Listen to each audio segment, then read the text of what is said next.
Hey everybody, welcome back. Now look, for every single one of us, there are two ways of living. The first of which is the life that we're currently living, and the second of which is the creative, fun, playful, witty life that we want to be living. In between those two lives, there is a chasm. The thing that lies between the life that we're currently living and the life that we want to be living is fear. At the end of this video, you're going to have the practical tools as to how to overcome fear, how to face fear, and what it actually looks like to live the life that you really want to be living. And in order to overcome that fear, we're going to be reviewing a book called Art and Fear. It's by Bayles and Ted Orland. The subtitle is Observations on the Perils and Rewards of Art Making. And if you want to watch me review books on creativity more, if you want to learn more about creativity, how to overcome the hurdles that every single one of us face in regards to the creative projects that we're working on or the creative projects that we want to be working on, I would love, please consider subscribing. I post a video every single week, and I love learning more about this forum in YouTube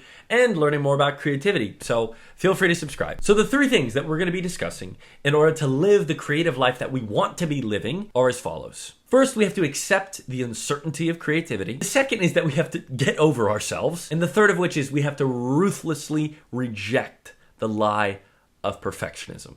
So the first point that we're going to be discussing is accepting the uncertainty of all things creativity. I have experienced this firsthand yesterday.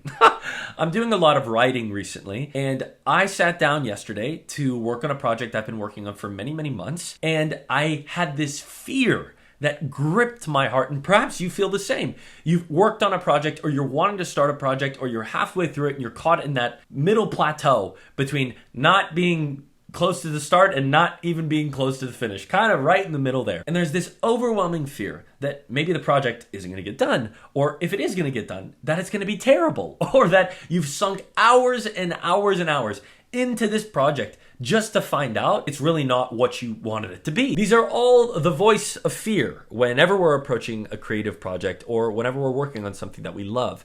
And the reason for that is because creativity at its very core is an act of discovery.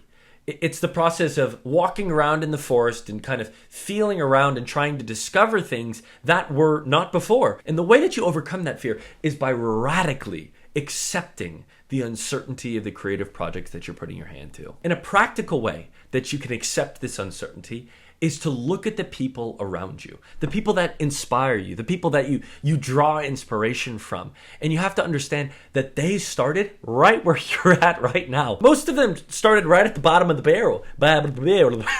Most of them started right at the bottom, right where you're starting. Well, I'm not saying you're at the bottom. You might be at the bottom. What I mean by the bottom is you're living this life and you know that there's more to your life that you could be living. That's what I mean by the bottom. You haven't gotten to that point where you're like, I've made it. But none of us really ever make it. But then there are times where you kind of feel like you've made it. Anyways, we don't need to nuance it too much, but you know what I mean. Every single person that you have ever looked up to in your entire life, they started at the bottom. So to radically accept the uncertainties of creativity is to understand that those who have gone before you, they tried, they failed, and eventually they got to the point where they succeeded. And if they did it, you can do it. I remember a while back I was watching a YouTube video, and there were these guys and they were interviewing somebody. Why am I sounding like I'm from New York all of a sudden? This isn't even New York. What is this accent? Someone leave a comment. What is this accent? I was watching this video and I remember the dialogue that the interviewer and the interviewee were having.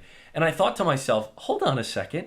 I could be sitting in this conversation. Like I could be holding my own, having this dialogue with them. And it was at that moment it clicked for me.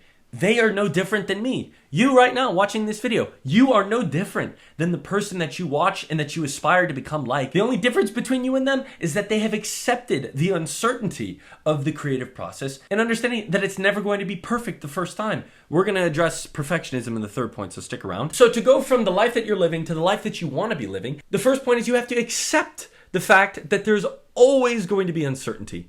And you have to recognize practically that the people you are inspired by around you have also started right where you're at. Once you've accepted the uncertainty of things, then comes the real fun. You have to get over yourself And what I mean by get over yourself is that you have to start exposing your work to the people that you trust. And you have to be vulnerable with them. You have to go, hey, this isn't a finished product. This isn't even a halfway finished product. And yet this is the thing I'm working on right now. Or, oh, I have this new project that I've really been dreaming about, thinking on. And you have this thing, like you have that idea or that vision of something that you're like, I just know that I know if I put my energy towards this, I could make this fill in the blank, this business, this painting, whatever it is for you. You know that you could, but the thing that has held you back, you can't get over the internal struggles that you face. And I think a big reason for that is because we are insulated. We keep our creativity between the four walls of our home, or we don't show anyone or tell anyone. I remember when I first started writing, way back in the day, I overcame my fear of writing because I had a group of people that I was writing with regularly. It was the most awkward and fun thing in the world. We would write short stories to one another. Well, not to one another, like for the group. You know what I mean? We would write short stories, and then what we would do is we'd read these short stories to one another. And for some of you right now, you're like cringing. You're like, that sounds like the worst thing possible. But the reason for that is because you're exposing yourself. That visceral reaction you have to sharing your creativity with others is the fear that you have of being rejected. And a big aspect of this that we experience on a daily basis is procrastination. The two greatest factors of procrastination, the first of which is fear. Hello. The second of which is low self-esteem. Low self-esteem in this sense is saying that you lack the confidence to create things and put it out to the world. And again, to live that creative life that we all want to be living, we can't do it alone. I love what they write in page 12. I flipped really far, page 12. It says this: make friends with others who make art, and sharing your in-progress work with each other frequently, those friends, those people that you trust. I made this thing. Would you mind looking at it for me? And you're going to feel that sense of like, please don't tell me it's bad. Or you're like, please tell me it's bad so I can validate the insecurities that I have within myself. A little too real. And then once you've shared it with people frequently, then you have to go, okay, learn to think as though that is the prize. Not that you're trying to get into the MoMA, but you create so that you can share with the people closest to you. And an amazing thing happens when you start sharing with the people closest to you.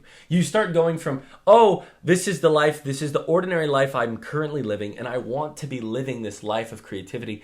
And I no longer gauge that creative full life with making it on a stage somewhere or making it into a museum. It's saying, okay, I have found the reward of just sharing it with the people I love. And so once you've accepted the uncertainty of creativity, and once you've learned to get over yourself by sharing your creativity with the people around you, then and finally, you have to ruthlessly reject the false lie of perfectionism. What do I mean by that? I'll give you an example of this. There was once a pottery teacher who split his class up, and they said they have an hour and a half. And one group of people, 15 plus students and 15 plus students on both sides, one group of students were told that they had to make the best piece of pottery they could possibly make. And they had an hour and a half to do it. And the other group of people, they had to make the most amount of pottery they could possibly make in an hour and a half. At the end of the hour and a half, what you will notice from the art that they've created is that those who created more, the quantity, not the quality people, the quantity people actually ended up making things that were higher in quality than the people who spent an hour and a half working on one piece of pottery. What's the moral of the story? The moral of the story is to get from the life that you're currently living to the creative life that you want to be living. You have to be willing to put in the time to make as much as you possibly can in the area that you're focusing on. Because unless you recognize and accept that perfectionism will never be attained, you'll never overcome the fear that lies between the chasm of the life that you're currently living to the creative life that you could be living. And I'll give you one more practical example of how to stave off perfectionism from my personal life. And it's whenever there's something that I am afraid to do, something that maybe a medium that I'm nervous or fearful of engaging in, whatever that medium is for you, what I would encourage you to do is treat it like a test drive. There isn't this seriousness. You haven't signed on the dotted line yet. And there's almost this like, I'm just feeling this out. Most of the time, there's a playfulness to it. You go, is this something I'm enjoying or is this something that I'm not enjoying? And yet oftentimes I think we forget to treat our creativity like that. We go, this is the most serious thing on planet Earth. When in reality, you should just take it for a test drive. Take drawing for a test drive. Take writing for a test drive. Take entrepreneurship for a test drive. Take YouTube for a test drive. Beep, beep. But that's how you do it. Because I know that you're sitting here watching this video because you want to live a creative life. And I want to encourage you, you can live that life.